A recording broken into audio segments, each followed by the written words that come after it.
Sir నేను చెప్తాను sir. అలాగే సార్. ఏంటమ్మా స్కూల్లో ఎక్స్కర్షన్ అన్నారంటగా, నువ్వు రానన్నావంట. సార్ ఫోన్ చేశారు.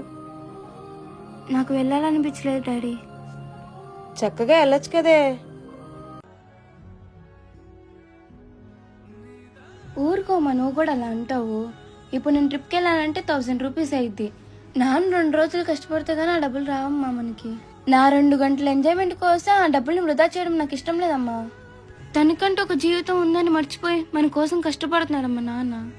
మనమే అర్థం చేసుకోకపోతే ఎలా అమ్మా? మదిలో ఎంతో దిగులే ఉన్నా నవ్వుతూ